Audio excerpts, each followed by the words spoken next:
Deputado, servidores, a gente sabe, vem enfrentando uma situação de muita dificuldade aí no recebimento dos seus salários. Esse pagamento via empréstimo não é uma solução, é um paliativo nesse momento. O senhor se posicionou contra naquele instante. Se o senhor pudesse explicar a sua posição, entender, sobretudo para aqueles servidores que dizem assim, poxa vida, o Van Hatten não quer deixar nem que a gente tenha acesso ao 13º. Por que o senhor votou contra, deputado Van Hatten? Não, pelo contrário. É um voto de protesto. Foram 50 votos a um voto de protesto se dá no momento em que você, por exemplo, tem uma posição de defesa que está sendo feita já há tempo, não é ouvida, e você faz um voto de protesto para dizer, veja bem, esta decisão tomada ontem pela Assembleia Legislativa é fruto de mais um improviso, porque o governo vinha dizendo há semanas que a venda de ações do Banrisul ia garantir o pagamento do 13º em dia.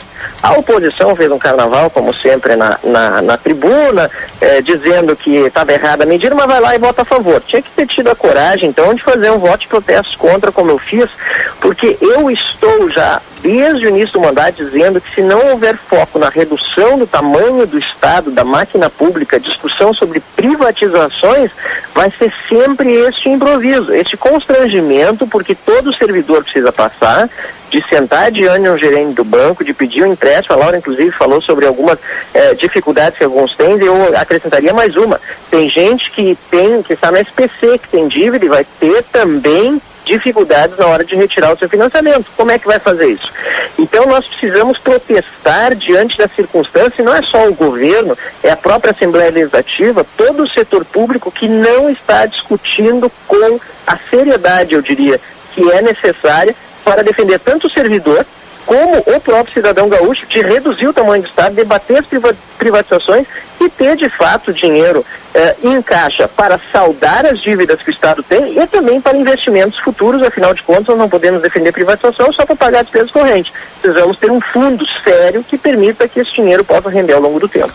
Se a privatização for para pagar despesa corrente, nós estamos perdidos. A privatização precisa ser, veja bem, nós temos patrimônio, mas não pode ser só para despesa corrente. É o que eu estou dizendo em relação a essa venda de ações, que eu fui contrário desde o princípio, porque quando o governo anunciou a venda de ações do Banrisul, dizendo que ia manter o controle público, era evidente que o investidor ia pagar muito menos do que o valor que realmente poderia ser auferido com a venda de ações. Se tivesse defendido a privatização e dito, vamos enviar a Assembleia, convencer os deputados de privatizar e passar o controle privado do banco, o banco poderia render, dizem economistas, talvez até mais de 15 bilhões de reais, uma parte desse dinheiro pequena ser utilizado para tapar os furos imediatos agora, André, para garantir, por exemplo, o 13º, o pagamento em dia dos servidores, mas a maior parte, digamos, de 10 a 12 bilhões, poderiam ser colocados dentro de um fundo de investimento permanente, nos quais não se mexeria ao longo do tempo e renderia apenas esse fundo, se aplicado a taxas de poupança, de 5 a 6 vezes mais do que hoje o Banrisul dá de lucro para o Estado. Então, quer dizer, nós precisamos pensar racionalmente. Fazer com que o banco seja privatizado não é demérito do banco, pelo contrário, pode modernizá-lo em vista de toda a sociedade gaúcha, não só da corporação, e ainda render dividendos futuros para o Estado, para investimentos, além de solucionar no curto prazo o nosso déficit. A única solução que nós temos hoje no Estado é a venda do Banrisul. Nós temos que acordar para isso, e por isso meu voto de protesto. Temos que quebrar esse tabu. Pois é, deputada, tem relação a essa questão do seu voto de protesto, né? Os eleitores, muita gente, até reforçando o que o André colocou, muita gente não entendeu por que o senhor fez esse ponto. Eu até concordo com o senhor que é a questão de que essa opção é paliativa, mas o senhor não acha que é um pouco complicado para o servidor que não tem nenhum tipo de recurso do 13º ter uma alternativa e o senhor votar contra essa alternativa? Na verdade, eu votei favoravelmente essa alternativa em 2015, que inclusive tinha uma taxa maior do que a sugerida ontem. Se o PT feito uma emenda aumentando o valor que o servidor teria de direito sobre o 13º para cobrir eventuais furos. Não está em discussão aqui a questão específica do 13º. É papel da imprensa, inclusive, fazer isso, tentar elucidar para aquelas pessoas que não compreenderam o voto de protesto por que eu votei daquela forma. Inclusive porque faz pouco menos de um mês nós votamos um projeto indenizando todos os servidores daqui, né, para trás, pelos prejuízos sofridos à taxa de poupança, que é algo que foi feito com aprovação aqui, se eu não me engano, unânime dos deputados. Então não é a questão do voto em si que Honestamente, não fazia diferença 50 votos a 1.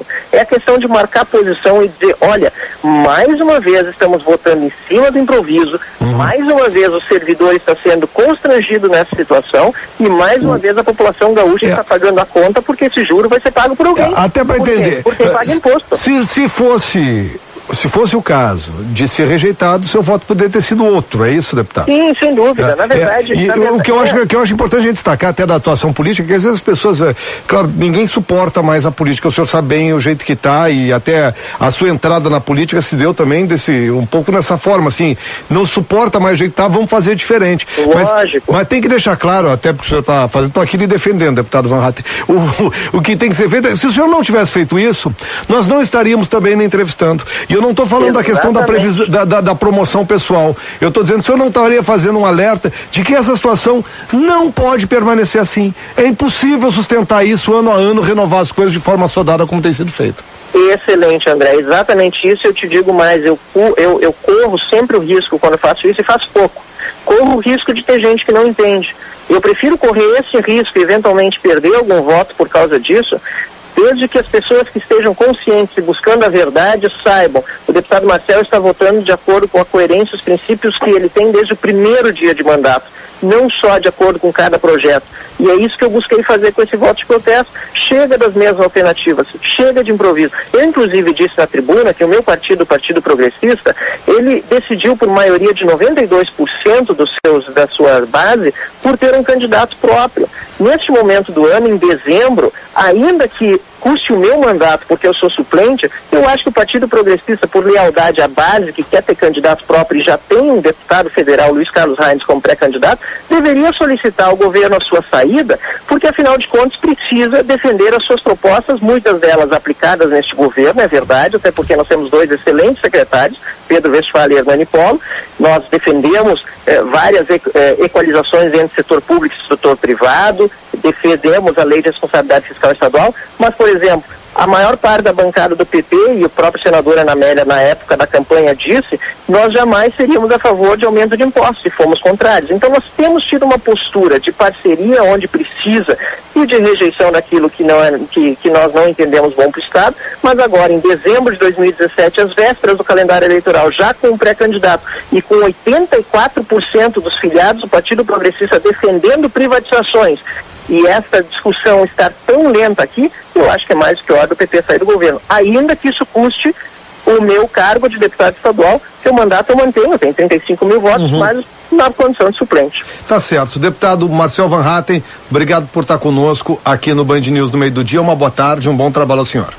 Muito obrigado, André, obrigado pela oportunidade de esclarecimento e parabéns pelo teu trabalho da Laura, isso dá mais transparência ao nosso mandato, à Assembleia e à democracia. Obrigado mesmo. Obrigado, deputado Van Hatten.